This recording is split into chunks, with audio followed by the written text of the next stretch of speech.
Hello, YouTubers. Joe Kersey here on Saturday, January 30th, 2016, at about, it's about 1:30 in the afternoon, Eastern Time.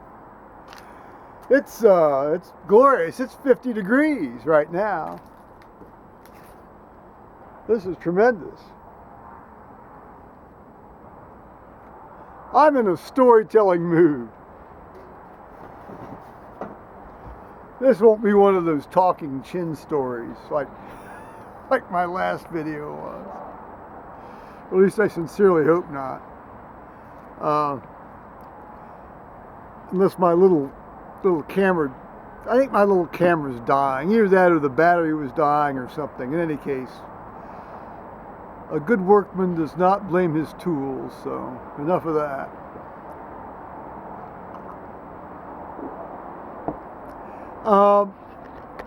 Do you remember my book of haiku that a few months back? I thought I'd mine that for some material today.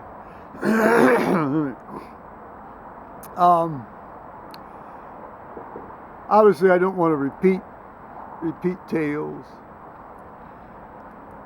This is called an arch aneurysm haiku. Arches dissecting. Cool down to 18 degrees. Pump off and count time. This woman had a dissecting aneurysm that went from her, involved her aortic valve and coronary arteries, and involved the three great vessels that came off the arch of her aorta, and they had to do a complete replacement, including the valve, aortic valve too, and reimplant the coronaries.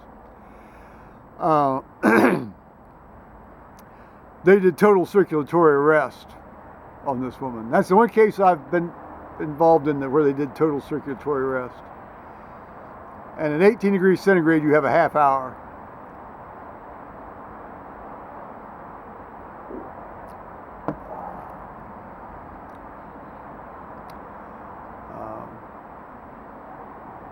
That was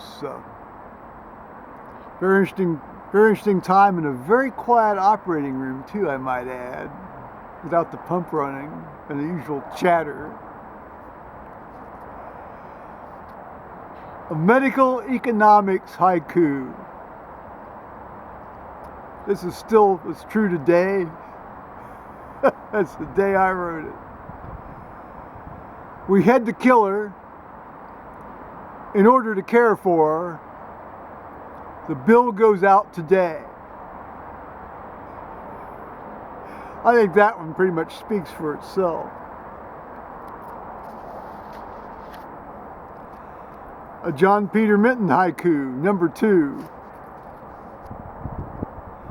He had been away at a conference, and he had left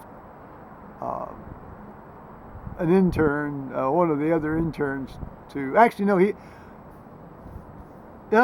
was actually, this guy was a second-year resident, to care for his toad. He had a toad in a terrarium, and this guy's job was to go in and feed this toad every day and take care of it. I'm back, and Toad lives, but you killed patients, so now I am killing you. This guy also had been giving chemotherapy, administering chemotherapy to Minton's patients. He was a surgical oncologist, and one of the patients had died. You're giving him poison, a certain number of these people are going to die. And he says, you killed her, Shrub. Now I'm going to kill you. He pulls out this very, very realistic looking firearm, well, replica firearm, fake firearm from his desk drawer. It looked exactly like a 38 Special or a 357 Magnum. And, and it cocked. I mean, it looked. I mean, you really, if you didn't have any experience with firearms, you would have known this was a fake gun.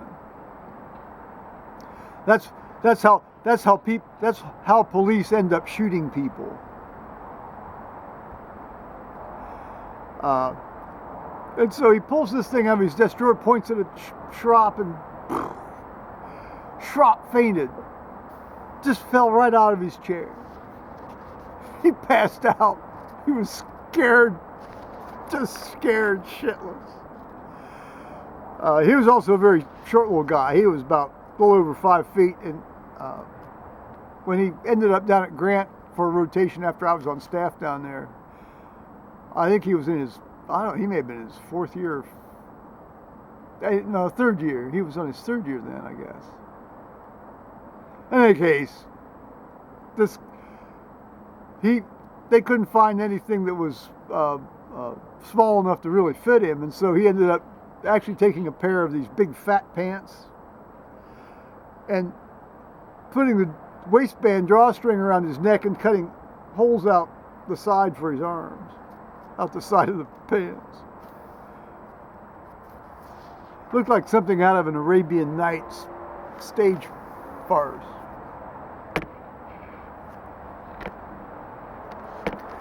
I think I told you about that. I don't think I'll go into that because actually one of the other principals is still practicing here in the state of Ohio. I told you about the resuscitation attempt where he claimed I gave up on somebody. Now, let me just, I'll close with this little vignette. At one point, and certainly until, up until the time I left active practice in 1991,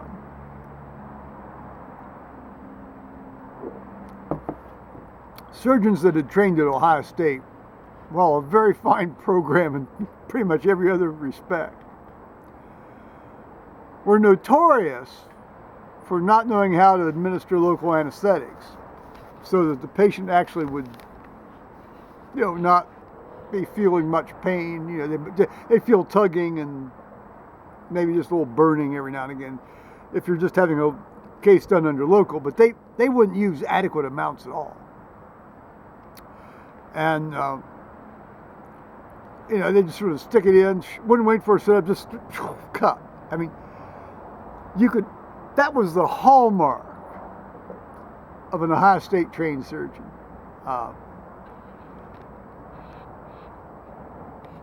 Just to kind of prove my point, when I was up in Fort Wayne, this new guy, came in to do sort of like it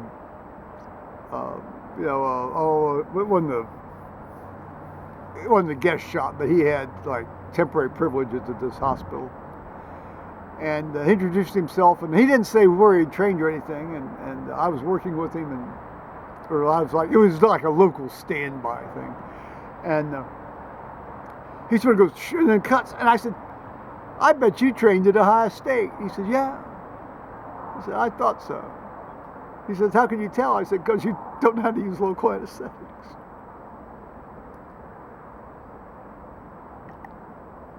Well, that got us off to a good start.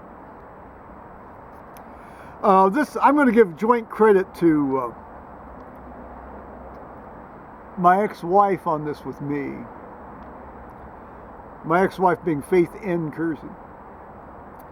This is entitled, An Ohio State Trained Surgeon Uses Local Anesthetics, Haiku. Writhing and squirming. Let's go on with the cutting. Patient howling still. And this one, I will credit completely to my ex-wife. God bless her. Faith N. Kersey. I won't tell you the full, I'll leave out the actual name and the title. A name of surgeon here. Local anesthetic haiku. Want some more nummies? "Oh, yes, nurse," the patient said.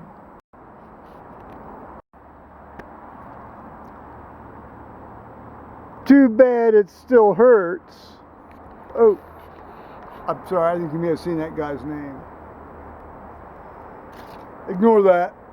Avert your eyes.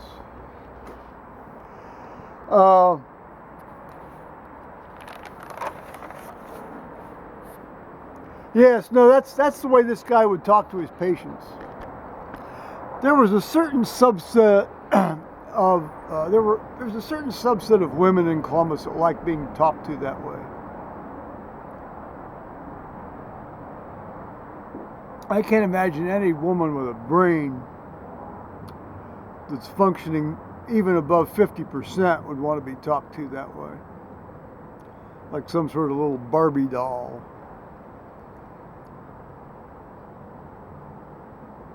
Don't do that. Don't treat your patients that way. Don't treat women that way. Hell, don't treat men that way. You know, don't do that. And then I'll tell you one more here. A labor and delivery haiku. She's clawing my hand. She thinks my hand is my dick. Wow, good thing it's not. That, of course, comes from a true-to-life experience during the birth of my son. I've got more, but why waste good material? You know, let's spread this out a bit.